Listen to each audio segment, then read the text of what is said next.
دوستوں سلام. سب سے پہلے تو یہاں پر کئی اساتذہ بیٹھے ہیں. بخشی صاحب نے بھی جو ہے وہ گفتگو کی ہے اور ایک جسے آپ کہتے ہیں کہ کوشش ہے چیزوں کو آج کے حالات میں سمجھنے کی مارکسزم لیننزم کی روح سے اور کیا آگے کا ہمارا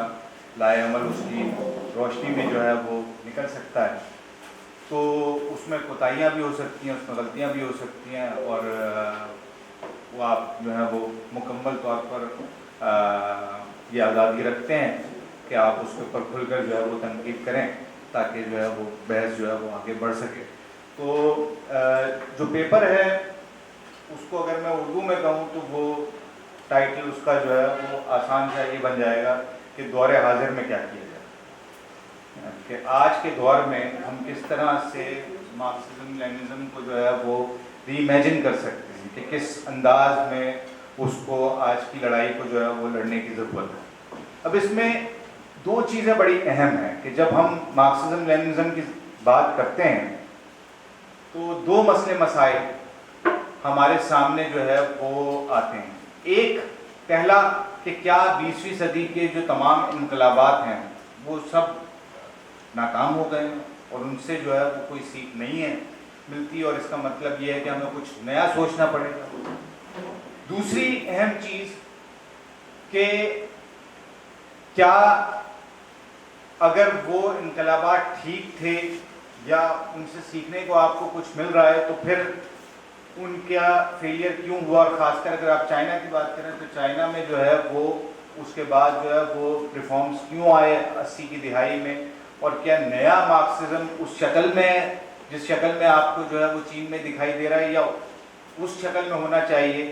جو خواب جو ہے وہ چین 80 کی دہائی سے پہلے دیکھ رہا تھا, اور اگر وہ ہونا چاہیے جو 80 کی دہائی سے پہلے دیکھ رہا تھا تو ویسا ہوا کیوں نہیں. تو یہ سارے وہ سوالات ہیں جو کہ ہمارے سامنے جو ہے وہ موجود ہیں کہ کن معاملات کے ساتھ جو ہے وہ یہ سارا معاملہ چلا. اگر ہم آگے چلتے ہیں تو ہم یہ دیکھتے ہیں اور بنیاد پہ جانے کی کوشش کرتے ہیں کہ جو 18ویں 19ویں صدی تھی اس میں ہمیں بہت زیادہ جسے آپ کہتے ہیں کہ اہم فلسفی نمودار ہوتے ہوئے دکھائی دیتے ہیں جو آگے کی پوری ایتھکس آگے کی پورے رولنگ آئیڈیاز کو جو ہے وہ ڈیفائن کرتے ہوئے نظر آتے ہیں. ایک وہ سیکشن جو کہ جرمن آئیڈیلزم کا سیکشن ہے جس میں جو ہے وہ کانٹ, ہیگل, فکٹا, شیلنگ یہ سارے کے سارے آ جاتے ہیں. اس کے بعد پھر جو ہے وہ مارکس اسکول کا سیکشن جو کانٹ کا پورا آئیڈیا اگر آپ اٹھاتے ہیں, جرمن ایڈیالوجی کا سارا آئیڈیا آپ اٹھاتے ہیں آئیڈیلزم کا, وہ ایک نقطے کے اوپر کھڑا ہوا. وہ نقطہ کیا ہے؟ وہ نقطہ ہے انڈیویجول رائٹس کا. ٹھیک ہے نا, کہ ایک آدمی یعنی کہ آپ کے پاس ایک انسان کے پاس کتنی طاقت ہے کہ وہ اپنے آپ کو اسرٹ کر سکے. کیوں یہ نقطہ کھڑا ہوا تھا؟ اس وجہ سے کہ سوسائٹی آپ کو چینج ہوتی ہوئی دکھائی دے رہی تھی. ان لوگوں کو وہ یہ نہیں دیکھ سکتے تھے کہ اس کی اکنامک انڈرپننگز ہیں کیا, لیکن وہ یہ دیکھ سکتے تھے کہ چونکہ کچھ چینج ہو رہا ہے سوسائٹی میں تو اس کی وجہ سے ایک انڈیویجولزم کا کویسچن نکل رہا ہے. لیکن وہ انڈیویجولزم کا کویسچن رائز کہاں سے کر رہا تھا؟ اس کی مٹیریل کنڈیشنز کیا تھی؟ سرمایہ دارانہ نظام. کہ سرمایہ دارانہ نظام جب پش کرنا شروع کرتا ہے فیوڈلزم کو تو انڈیویجول رائٹس کا کویسچن جو ہے وہ نکلتا ہے. اب آپ اس کو اٹھا کر دیکھیے کہ کانٹ کے وہ خیالات اپنے آپ کو اثر انداز کے زمانے میں جا کر کرتے ہیں تو آپ کو یہ نظر آئے گا کہ آج تک کانٹ کی ایتھکس جو ہے وہ ابھی تک پائے تکمیل تک نہیں پہنچی اس سرمایہ دارانہ نظام کے اندر. یعنی اس کو جو ہے وہ 200 250 300 سال جو ہے وہ چاہیے اپنے آپ کو ان آئیڈیاز کو جو ہے وہ یہاں تک پہنچانے کی. اس کا یہ گلوبل ایتھکس کا آئیڈیا تھا جو آج آپ کو جو ہے ووکنیس کی شکل میں جو ہے وہ نظر آ رہا ہے کہ آپ پولیٹیکلی کریکٹ ہیں کہ پولیٹیکلی کریکٹ نہیں ہیں. ٹھیک ہے نا, آپ کے پاس جو ہے وہ انکلوسیوٹی کا ایک معیار جو ہے وہ ڈیولپ ہو کے سامنے آ رہا ہوتا ہے اور سب کو اس کو فالو کرنا پڑتا ہے. یہ سرمایہ دارانہ ایتھکس ہے نا کہ جو گلوبلائز ہونے جو ہے وہ ضروری ہے. تو جب کانٹ کو اتنا لمبا عرصہ لگا اپنے خیالات کی جسے آپ کہیں گے معراج تک پہنچنے کے لیے, تو ہمارا جو اپنا یہ خیال ہے کہ مارکس کا فلسفہ آئے گا اور وہ فوری طور پر پہلے ایکسپیریمنٹ پہ جو ہے وہ کامیاب ہو جائے گا, یہ میرا خیال ہے کہ ہماری اپنی خام خیالی ہے یا جو بھی کرٹکس ہیں ان کی خام خیالی ہے کہ ایسا ہوگا. وہ بھی اسی طریقے سے کئی سارے تجربات سے گزرتا ہوا اپنے منطقی انجام تک جو ہے وہ پہنچے. اب مارکس کی جو انالیسز ہے وہ کس سوسائٹی کا ہے, فاضل دوست نے جو ہے وہ بہت اچھی طریقے سے بتایا کہ وہ انڈسٹریل کیپٹل کے ساتھ جو ہے وہ ڈیل کرتا ہے. لینن پہ آتے وہ انڈسٹریل کیپٹل جو ہے وہ ایک نئی شکل اختیار کرتا ہے, وہ امپیریلسٹ کیپٹل میں جو ہے وہ تبدیل ہوتا ہوا ہمیں نظر آتا ہے. اب کچھ لوگوں کی کرٹیک جو ہے وہ ہمارے سامنے اس طرح سے آتی ہے کہ مارکس کا جو انالیسز ہے اس میں جو کالونیل کوسچن ہے یا امپیریل کوسچن ہے وہ موجود نہیں, اور اس لیے جو ہے وہ لینن نے ایک طرح سے مارکس سے جو ہے وہ تجاوز کیا. یا تو کچھ لوگ ایسے ہیں جو کہ کرٹیک کر رہے ہوتے ہیں مارکس پہ کہ مارکس کا جو مائنڈ سیٹ ہے وہ کالونیل تھا, یا کچھ لوگ جو ہے وہ کرٹیک کر رہے ہوتے ہیں لینن کے اوپر کہ لینن نے جو ہے وہ مارکس سے جو ہے وہ انحراف کیا. تو اس کے حوالے سے دو بڑی اہم ایگزامپلز ہیں جن کو ذہن میں رکھنا ضروری ہے کہ ایک تو آئرش کوسچن کے اوپر جو مارکس نے بیان کیا کہ بھئی برطانیہ, اور یہ اس لیے بڑا اہم ہے کیونکہ یہ ہمارا پنجاب بلوچستان کا بھی سوال اکثر یہاں پر آتا ہے. اب یہ مارکس کہہ رہا ہے برٹن کے مزدوروں کے ساتھ کہ تمہارا مسئلہ اس وقت تک حل نہیں ہو سکتا جب تک کہ جو ہے وہ آئرش انڈیپینڈنس کا مسئلہ حل نہیں ہوتا, کیونکہ جو تمہاری رولنگ کلاس ہے وہ اس کویشچن کے ذریعے تمہیں اٹکا کے رکھتی. یہ ایک طرح سے اگر آپ بڑے شیل میں جائیں تو آپ کو کالونیل کوسچن کے ساتھ بھی نظر آئے گا, جس پہ ہم آگے لینن کے حوالے سے بات کریں گے تو سمجھ آئے گی. دوسرا جو پریفیس ہے کیپٹل کا کمیونسٹ مینیفیسٹو کا رشین میں, اس میں جو ہے اس کے پریفیس میں بھی جو ہے وہ مارکس اس بات کو واضح کرتا ہے کہ انقلاب رشیا سے بھی آ سکتا ہے, اس کا ضروری نہیں ہے کہ یہ جو ہے وہ موسٹ ڈیولپڈ ملک سے آئے. تو وہ جو ایک ہمارا مائنڈ سیٹ فارمولاز کی طور پر بنا ہوا ہے کہ نہیں یار ایک خاص طرح سے خاص جگہ سے ایک خاص طریقے سے انقلاب جو ہے وہ رونما ہوگا, تو یہ مسئلہ مارکس کا بھی نہیں تھا اور جو ہے وہ لینن کا تو خیر تھا ہی.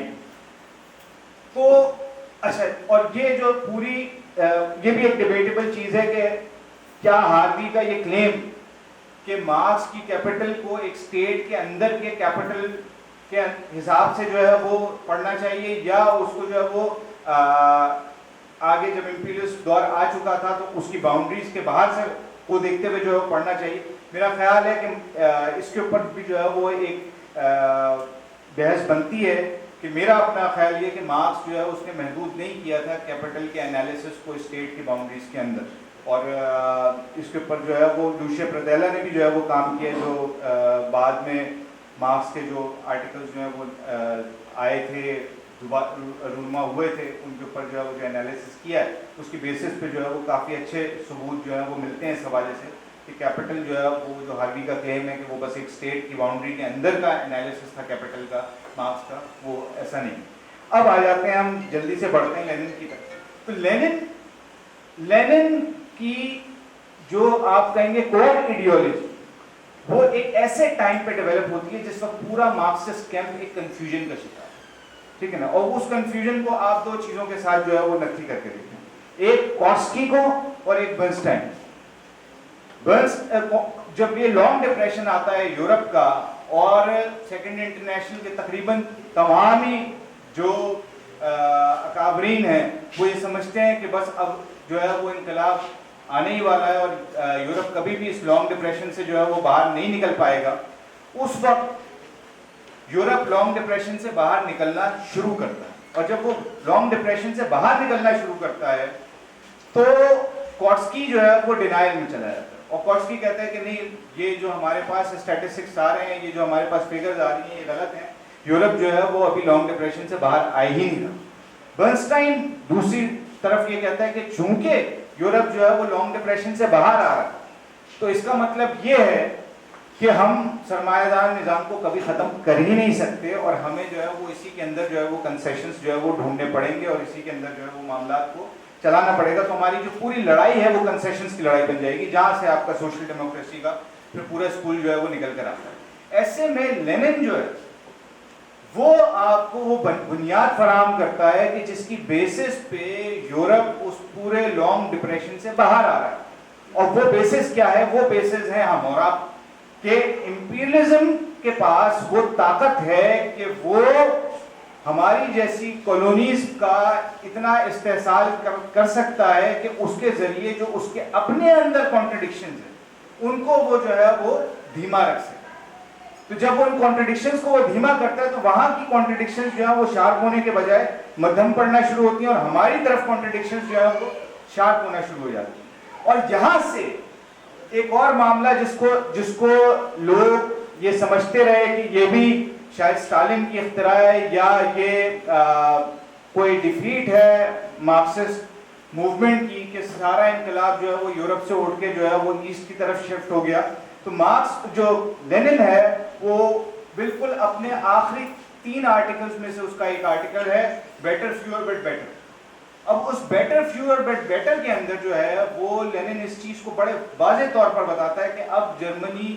یا کسی اور ڈیولپ ملک میں انقلاب آنے کا کوئی آسرا نہیں. کیوں نہیں ہے؟ اس کی وجہ وہی ہے جو ہم نے تھوڑی دیر پہلے ڈسکس کی کہ چونکہ وہ جو شارپ ہو رہی تھی کانٹرڈکشنز, ان کانٹرڈکشنز کو جو ہے وہ ایٹ بے رکھنے میں جو امپیریلسٹ ممالک ہیں وہ کامیاب رہے. کس کے ذریعے؟ ہمارا استحصال بڑھا کر, کہ اس نے جو ہے وہ ہماری ریسورسز کو جو ہے وہ زیادہ لوٹنا شروع کر دیا, ہماری لیبر کو زیادہ ایکسپلائٹ کرنا شروع کر دیا, تھرڈ ورلڈ کی یا جو کالونیل لیبر. اس لیے لینن اس میں کہتا ہے بیٹر فیور بٹ بیٹر میں کہ اب ہمیں کس کی طرف دیکھنا پڑے گا, اب ہمیں چین, ہندوستان اور ایسے دیگر ممالک جو کہ اس وقت کالونیز ہیں ان کی عوام کی طرف دیکھنا پڑے گا. یہ لفظ بڑا اہم ہے کہ لینن یہاں پر جو ہے وہ پرولتاریہ کا ذکر نہیں کر رہا, لینن یہاں پر عوام کا ذکر کر کہ ہمیں جو ہے وہ کالونیل ممالک کی عوام کی طرف دیکھنا پڑے, پیپل آف دا ایسٹ کی بات کر رہا ہے. اچھا, اب اس کے ساتھ ساتھ ایک اور کوسچن جو بڑا امپورٹنٹ وہاں پر وہ ایڈریس کر رہا ہے, وہ یہ کہہ رہا ہے کہ ہماری پروڈکٹیو فورسز اتنی توانا نہیں ہے کہ جو انقلاب کو جو ہے وہ اسٹیبل رکھ سکے, لیکن ہمارے پاس ایک چیز اور ہے جس کے ذریعے ہم وہ پروڈکٹیو فورسز پیدا کر سکتے ہیں. وہ کیا ہے؟ وہ ہے پولیٹیکل ریکوزٹ. یعنی کہ جو ہمارے پروڈکٹ ریلیشنز ہیں, جو سوشل ریلیشنز ہیں, چونکہ وہ ایڈوانس ہو چکے ہیں اس لیے وہ پروڈکٹیو فورسز کو ایڈوانس کرنے میں اپنا کردار جو ہے وہ ادا کر سکتے ہیں. یہ سوال میں اس لیے اس پہ بہت زیادہ ایمفیسائز کر رہا ہوں اس سوال کے اوپر کہ یہ کوسچن جو ہے وہ تمام ریویژنسٹ ہمیشہ استعمال کرتے آئے ہیں کہ چونکہ آپ کی ابھی پروڈکٹیو ریلیشنز جو ہے, ریلیشنز آف پروڈکشن اتنے ایڈوانس نہیں ہوئے, پروڈکٹیو فورسز اتنی ایڈوانس نہیں ہوئی ہیں, اس لیے آپ سوشلزم کی طرف نہیں بڑھے. آپ جو ہے وہ روکیں چیزوں کو اور آپ جو ہے وہ ابھی یا تو کیپٹلسٹ اسٹیج کی طرف نہیں روکے رہے ہیں یا پیپلز ڈیموکریسی کی یا نیو ڈیموکریسی کی اسٹیج تک جو ہے وہ اکتفا کریں. لیکن خود لینن کا اس چیز کے اوپر ایمفیسس کہ جب ریلیشنز آف پروڈکشن ایڈوانس ہو جاتے ہیں تو وہ پروڈکٹیو فورسز کو خود ایڈوانس کرنے کی طاقت رکھتے ہیں. اور پھر بعد میں ماؤ کا اور لیو شاؤچی کا جو جھگڑا ہوا اس میں ماؤ نے بھی ایگزیکٹلی یہی بات کی کہ چونکہ ہمارے ریلیشنز آف پروڈکشن ایڈوانس ہو چکے ہیں تو ہم اپنی فورسز آف پروڈکشن کو ایڈوانس کر سکتے ہیں. اور 80 کی دہائی تک چائنا میں وہ فورسز آف پروڈکشن ایڈوانس ہو چکی تھی جن کو استعمال کرتے ہوئے ریفارمسٹ جو ہیں انہوں نے یہ ڈرامے بازی رچائی کہ ہمارے ریفارمز کی وجہ سے چائنا جو ہے وہ آگے ایڈوانس کر رہا ہے, نہ کہ یہ کہ جو پورا خواب جو ہے وہ ماؤ نے دیکھا تھا. یہ چیز سمجھنا بڑا اہم ہے کہ یہ کوسچن جو ہے وہ بڑا امپورٹنٹ کوسچن ہے جس کو لینن ایڈریس کرتا اور اس کے اوپر ایمفیسائز کرنا پڑا ہے. اب جلدی سے میں چونکہ ٹائم بہت کم رہ گیا میں آج کے دور میں جو ہے وہ داخل ہونے کی جو ہے وہ جسارت کروں گا. میرے حساب سے جیسے اب لینن کا خواب کیا تھا؟ لینن کا خواب یہ تھا کہ جو تھرڈ ورلڈ کنٹریز وہ جیسے جیسے آزاد ہونا شروع ہوں گے, آزاد ہونے سے مراد یہ سوشلسٹ نہیں ہے, آزاد ہونے سے مراد یہ کہ وہ امپیریلسٹ ہیجمنی سے جیسے جیسے آزاد ہوں گی تو جو امپیریلسٹ فورسز ہیں ان کا کیپٹل اپنی کنٹریز میں ریسٹرکٹ ہونا شروع ہوگا. جب وہ ریسٹرکٹ ہونا شروع ہوگا تو آٹومیٹیکلی وہاں پر جو ہے وہ تضاد اور شارپ ہوگا, اور جیسے جیسے وہاں تضاد شارپ ہوگا وہاں پہ انقلاب کی ایک نوعیت جو ہے وہ بنتی چلی جائے گی. لیکن اس سے پہلے کہ یہ سارا کام ہوتا ایک نیا کام جو ہے وہ یعنی کیپٹلزم نے یا امپیریلزم نے ایک نیا ٹرن لیا جس کو ہم جو ہے وہ نیو کالونیلزم اور نیو لبرلزم کی ایک کمبینیشن کے طور پہ جو ہے وہ دیکھنے کی ضرورت ہے. اور جس میں باقی چیزوں کو بھی جو ہے وہ سائڈ کرتے ہوئے جو اہم پوائنٹ ہے اس کی طرف آ رہا ہوں کہ موبلٹی آف کیپٹل جو ہے وہ بہت زیادہ بڑھ. اور جب موبلٹی آف کیپٹل بڑھ گئی تو جو بارگیننگ پاور پرولیٹیریٹ کے پاس ہے وہ بہت کم ہو. کیا کہنے کا مقصد کیا ہے موبلٹی آف کیپٹل بڑھنے سے؟ کہ بھئی آج اگر کراچی کے مزدور 3 مہینے کے لیے ٹیکسٹائل سیکٹر میں ہڑتال کرتے ہیں تو 3 مہینے کے اندر بجائے اس کے کہ ان کی ڈیمانڈز کو پورا کیا جائے کیپٹل موو کر کے بنگلہ دیش چلا جائے گا اور وہاں پر جو ہے وہ اپنا سارے کنسائنمنٹس موو کر دے گا. اور اس کی وجہ کیا ہے؟ وہ جو پورا گلوبل ویلیو چین سسٹم ہے کہ اس کو پوری انڈسٹری وہاں پر آلریڈی جو پری ریکوزٹس ہیں وہ موجود ہے, اس نے صرف ٹھیکہ چینج کرنا کہ وہ ٹھیکہ جو ہے وہ یہاں کی آرٹسٹک ٹیکسٹائل مل سے جو ہے وہ نکال کے وہاں کے رزاق آباد مل کے اندر جو ہے وہ شفٹ کر دے گا. اس کو اور کچھ کرنے کی ضرورت ہے.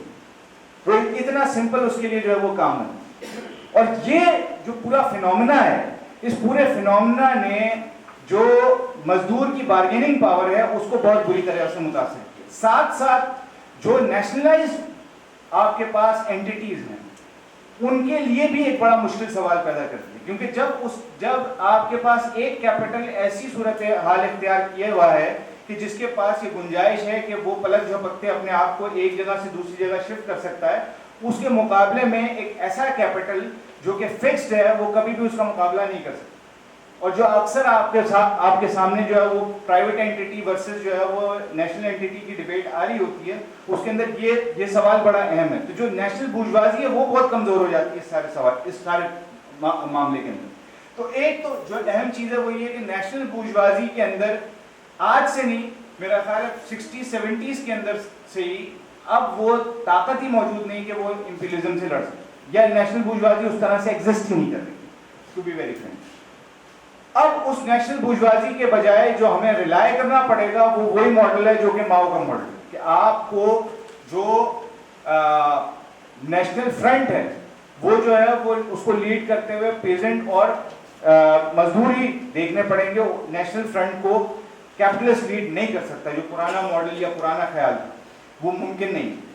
دوسری چیز جو بڑی اہم ہے وہ یہ کہ آپ کو ریجنل الائنسز کی ضرورت ہے. آج کی دنیا میں بغیر ریجنل الائنسز کے آپ جو ہے وہ سامراج سے لڑنا بہت دشوار ہے. ایون اگر آپ یہ حالیہ جدوجہد کو دیکھیں جو کہ فلسطین کی جدوجہد ہے, تو اس فلسطین کی جدوجہد میں جو بڑا میجر رول ہے وہ ساتھ میں جو پورا نیکسس بنا ہوا ہے اینٹی امپیریلسٹ, جس میں جو ہے وہ ایران بھی شامل ہے, چاہے ریئیکشنری اٹ ڈزنٹ میٹر, لیکن ہے وہ بہرحال اینٹی امپیریلسٹ فورسز کا ایک نیکسس جس میں ایران, حزب اللہ, یمن, یہ پورا کا پورا ایک نیکسس بنا ہوا. اس نیکسس کے بغیر, اس ریجنل الائنسز کے بغیر فلسطینیوں کے لیے لڑنا اتنا آسان کام نہیں تھا. تو یہ اس چیز کو سمجھنا بڑا ضروری ہے کہ آج کی لڑائی میں ریجنل الائنسز جو ہیں وہ کی ہیں, اور یہ مزید کی ہو جاتے ہیں جب آپ جو ہے وہ لیبر ورسز کیپٹل کی لڑائی کے اندر آ جاتے ہیں. کیونکہ لیبر ورسز کیپٹل کی لڑائی کے اندر تو آپ کے پاس کوئی اور چارہ ہی نہیں, کیونکہ کیپٹل کے پاس مسلسل یہ ریفیوج ہے کہ وہ پاکستان سے نکل کر جو ہے وہ انڈیا چلا جائے, انڈیا سے نکل کر جو ہے بنگلہ دیش چلا جائے, بنگلہ دیش سے ملیشیا چلا جائے, اور تب تک پاکستان کی اپنی جو پروڈکشن کاسٹ ہے وہ کم ہو چکی ہوگی, تو واپس جو ہے وہ پاکستان کی طرف جو ہے وہ رخ کر سکتا ہے. تو یہ میرا خیال ہے کہ بڑا اہم معاملہ ہے کہ آپ کو دو چیزوں کے اوپر ایمفیسائز کرنا پڑے گا. ایک تو جو رستہ نکلتا ہے وہ رستہ آپ کے پاس ایسا نکلتا ہے کہ جس میں آپ کی جو لیڈ ہے نیشنل لڑائیوں کی یا اینٹی امپیریلسٹ لڑائیوں کی وہ آپ بورژوازی کے حوالے نہیں کر سکتے. وہ لیڈ جو ہے وہ آپ کو کسان اور مزدور کے حوالے جو ہے وہ کرنی پڑے گی. دوسری اہم چیز یہ ہے کہ جو مزدور ہے اور جو یہ موومنٹس ہیں ان کے لیے بڑا امپورٹنٹ ہے کہ یہ موومنٹس جو ہے وہ ایک دوسرے کے ساتھ ریجنلی جو ہے وہ الائنس ہو. اور تیسری چیز جو کہ بڑی اہم ہے اور جو یہاں پر سمجھنا ضروری ہے, جو کہ لیننزم کی جو ضرورت ہے, اور یہ میں نہیں کہہ رہا, یہ ایف وی برن کے نام سے ونسنٹ بیون ہے, جرنلسٹ ہیں بہت اچھے, جنہوں نے پچھلے ڈیکیڈ میں جتنی موومنٹس